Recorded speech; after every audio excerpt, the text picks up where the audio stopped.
Hey everyone! It's QuickyBaby, and I never quite know where to start a video when there's Japanese female voice acting. I don't know why.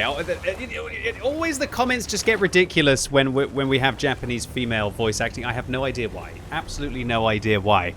But it's good to be back playing the STB1 today on my main account. And today, I'm going to be talking about why the STB1 currently looks as if it's probably the best Tier 10 medium tank for the random queue.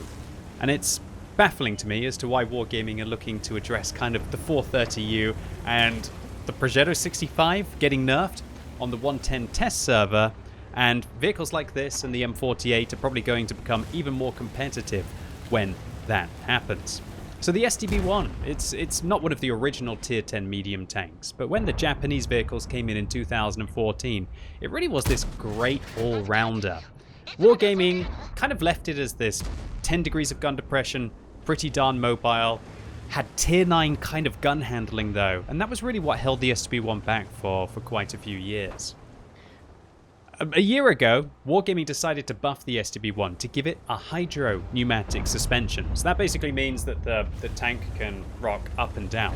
And it's got 6 degrees of hydro pneumatic suspension on the vehicle. And what that allows the vehicle to do is to combine it with the turret depression of 8 degrees to get a whopping 14 degrees total gun depression on this tank, which is the highest of any, should we say, above mid-tier vehicle in the game. It's absolutely ludicrous to have 14 degrees of gun depression.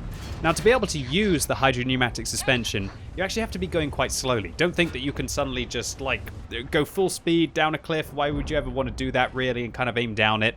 No, you actually have to slow down. And you'll see when the hydropneumatic suspension is active by this little marker here. And it's when you're going at pretty much about 10 kilometers an hour or slower on the vehicle. Now, when Wargaming did that for this tank and they changed it to having the highest gun depression at tier 10, they just made it able to use positions that other vehicles just could only dream of. Now, you're not really going to get to see many of those scenarios on a map like this. Airfield really isn't a map that requires a lot of gun depression. Some of the positions towards the middle of the map you can, but when there's an artillery, and I always feel like this position up here is just so much better for really dominating out the vision, and you have to have someone up here who knows what they're doing to stop the enemy from progressing across the middle of the map and using the center positions as well. These bushes are absolutely phenomenal, and you're going to see what kind of work we're able to do against the T30 here. I actually shoot the T30's tracks, hoping to be able to take them off, but they don't come off with the first shot. Now I'm thinking, should I go for the tracks or should I go for the hull? I'll wait for him to turn, and I'll be able to do both at the same time. This T30, I'm wondering if they have a repair kit. Oh, it looks like they allowed that one to naturally repair. But another reason why the STB1 is just so wild right now is because it pretty much has the joint highest damage per minute on any medium tank in the game.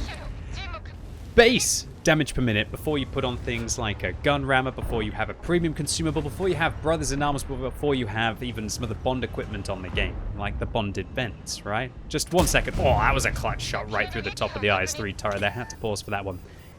The damage per minute base is 3,042. We're talking about killing a mouse a minute with this vehicle, or multiple tier 8 tanks in a minute, whereas the tier 8 vehicles aren't going to be able to really do that to you. It's absolutely amazing when you get going on this tank. But, oh dear, you're going to see just how awkward the hydropneumatic suspension is on this vehicle if you get yourself stuck in a pretty awkward position. You see how the tank's actually trying to change the hydropneumatic suspension here? And I have to fix this by going inside the turret view and then pointing my gun down at some kind of weird angle to actually make the vehicle change its hydropneumatic suspension, and that will allow me to slide out of that very awkward scenario that I got myself into. Now, I'm very lucky that nobody managed to hit me in that position. Very lucky indeed. But let's see if we can make a use of our kind of second chance in this game. And if you do find yourself in an awkward position in something like a Swedish tank destroyer or a UDES at tier 10 or an STB1, my tip is to don't panic. Firstly, don't panic. Don't panic, Mr. Mannering. You've got to hold down your right mouse button. Then you've got to go inside the sniper mode, and then you've got to look down and then release your right mouse button. You'll actually manage to change the hydropneumatic suspension even when you're kind of on your side, and it can get yourself out of a lot of trouble. And thankfully, With that little bit of trouble there allows us to do 1,000 damage just like that to the Conqueror, shutting them down out of the game. And that's really what's wild about a vehicle like this, and wild about a K91. But I just can't stand the K91 because it doesn't have a fully traversable turret. It doesn't really feel like a medium tank to me, more like a tank destroyer, and I can never be, shall we say, restrained enough to actually play it like a tank destroyer, so I usually get myself into a hell of a lot of trouble in the K91. But the STB-1, it is a full-blooded medium tank. There isn't anything that this vehicle can't really do. Wargaming, when they buffed this vehicle to have 8 degrees of gun depression when it's moving and that incredible hydropneumatic suspension, that wasn't all that they did to the vehicle as well. They also improved the turret armor substantially. Now the vehicle has 222mm of turret armor, and apart from the weak point on top of the tank, which I'll show you in between the shots here against this mouse, that's the weak point right up there. It's actually very decent turret armor on this vehicle. I've been noticing that if an STB-1 gets above you, and they are using their gun depression, it's incredibly hard to be able to go through the turret. However, a lot like with the Centurion Action 10, if the STB-1 is not using its gun depression, and if it's on a level playing field, then the top of the turret is not that good, especially against high explosive anti-tank rounds, of which I've experiencing a lot of recently as I've been playing the ranked game mode on 2 accounts. But as I've said in my last video, last weekend, ranked is better than ever. I still stand by that. I think ranked is as good as it's ever been in World of Tanks, and while there are still some improvements that could be made, I'm not going to go into that again. I've actually been really enjoying playing ranked recently. So the STB-1, is it a good tank for ranked? Well, I've seen quite a few STB-1s have absolutely phenomenal games, and I'm thinking that when the Object 430U gets nerfed, this might be something that I would consider taking out onto the battlefield. The only real problem that the STB-1 has is that it only has 35mm of side hull armor. And what that means is that all 120mm caliber guns and larger, of which there are a lot, we're talking about the Super Conqueror, we're talking about the UDES, we're talking about obviously the Object 430U, those kinds of vehicles. When they shoot the side of this tank, they always go in. They will overmatch it. You cannot side scrape in this vehicle against something like a mouse. So don't even try. And I just feel a bit sick for what we're about to do to this mouse here. Sure, I'm firing heat, but I'm on my pay-to-win account. I've been playing so much free-to-play recently, and I haven't fired a single premium round, and I'm in Division 1 in ranked, that I don't feel too bad about this, actually. This really is just the problem of having the Tier 10 super heavy armor like this. That as soon as somebody dabs the 2 key, even when they're trying to defend themselves intelligently, if you know where to aim, i.e. the cheeks, the lower plate, or even just the frontal hull armor altogether, can manage to rip them apart. We dealt, including the fire, about 2,200 or 2,400 damage to that mouse very quickly indeed. And although we got ourselves into a bit of a stinky crossfire with the STB-1 being above us, by shutting down the mouse there, going after them while the STB-1 was distracted, he wasn't able to get back into position quick enough to stop us from slinking up into this position. Now we have taken, once again, one of the most important positions on the map. From here, we are going to be able to spot the STB-1, we're going to be able to spot the Pantera, and we're going to be above the STB-1, who is down there, and we're going to be able to shut them down. Did I say STB-1 twice? I meant the Stridsvagn 103B. Now you see that I tried to aim at the side of the Stridsvagn 103B, and that's because that tank, a lot like the UDES, sorry, not the UDES, the STB-1, has very weak side armor. That tank's got 30mm, which means that guns like this one, the 105mm on the STB-1, will also be able to overmatch, so we can lock down the tracks and also damage the hull at the same time. And that's something that's incredibly awkward, and good players will take advantage of against you. Which is why I'm still hesitant about the STB-1 inside the ranked game mode. But I think that the kind of armor that this vehicle has, it does do very well inside the random queue.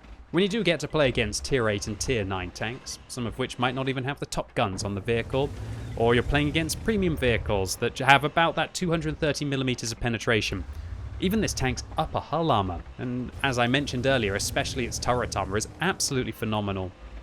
And while Wargaming did reduce the view range of this vehicle from 410 down to 400, now that there's bounty equipment in the game and people are getting more and more bonded equipment on the vehicle, you might even want to consider dropping coated optics altogether if you're willing to use a premium consumable and you do have a very good crew. But for everybody else, yes, the vast majority of players out there, you probably want to be using coated optics so you can see your opponents at decent distances. And so, with the improved aim time, the improved gun handling, the incredible gun depression, the turret armor, just... is there anything really that this tank can't do? Well, apart from the side scraping and the weak side armor, that is. No, and I think that's why the STB-1 is just so darn strong. It's an incredible all-rounder tank, and it just makes vehicles like the Centurion Action 10 just look really outdated. Combine that as well with the high penetration 330mm heat rounds on this tank, of which a lot of the new tier 10 tanks that go into the game only have about 300 or 310mm of heat penetration, and this one's a performer. I think it might be sleeper OP.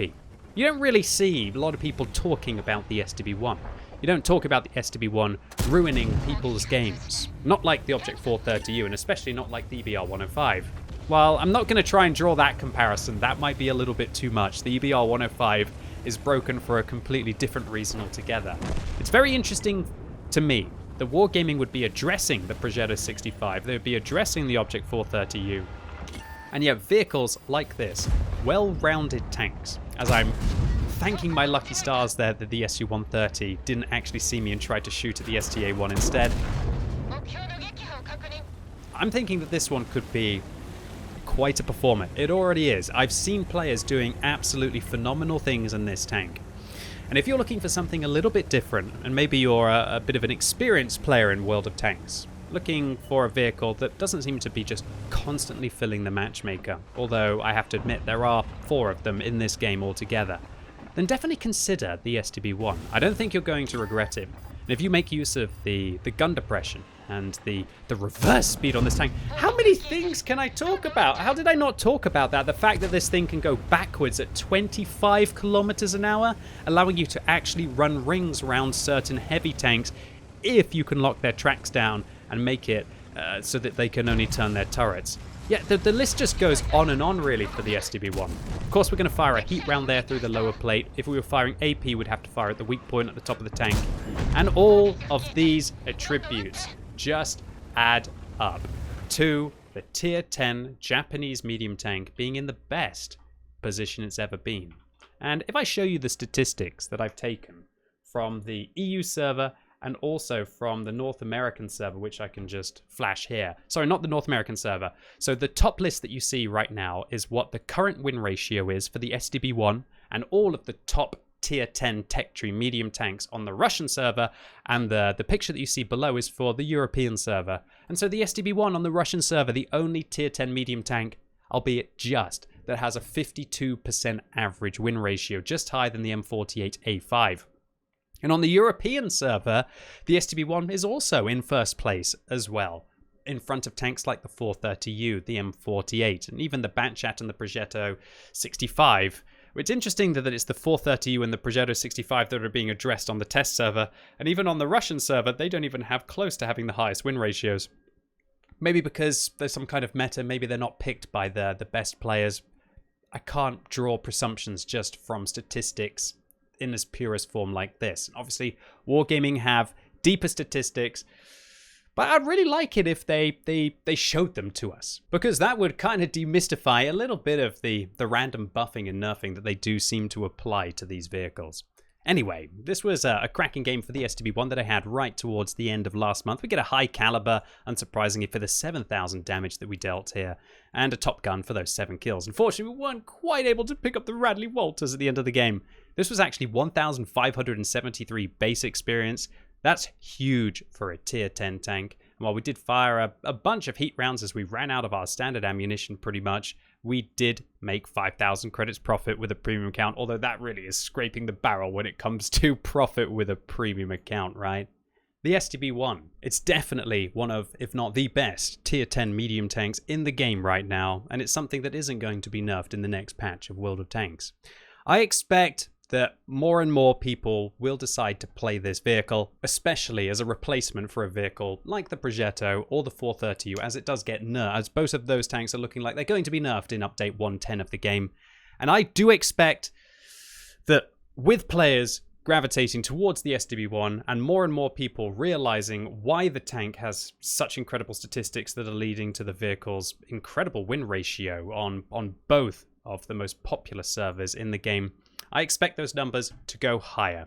And I expect that the STB-1 will probably have to be dealt with in one of the future patches of World of Tanks. So ladies and gents, boys and girls, you heard it here first, but play this one at least while it's hot. So that's it for me today. Hopefully you enjoyed this video. If you did, give it a thumbs up, but if you hated it, give it a thumbs down, and let me know what you think about the STB-1 in the comments down below. And if you're up for even more tank action, then come along right now on twitch.tv/QuickyBaby. As it's Sunday, it's time for the World of Tanks Tech Tree Showcase, and this week the majority of you have voted for one of the original Tier 10 medium tanks, the Chatillon 25T. So come along as I play my way up the French autoloading medium tank tech tree, culminating with what is probably the best all-round assassin at Tier 10 in World of Tanks. It's a fabulous combination of mobility, 5-round 105mm autoloader capable of pretty much taking out any vehicle in the game, apart from some of the heavies in a single magazine. And so I'm really looking forward to show off the entire tech tree and seeing as many of you as possible right now on twitch.tv/QuickyBaby. And as always, thank you so much for watching. You've been epic, and hopefully I'll see you soon.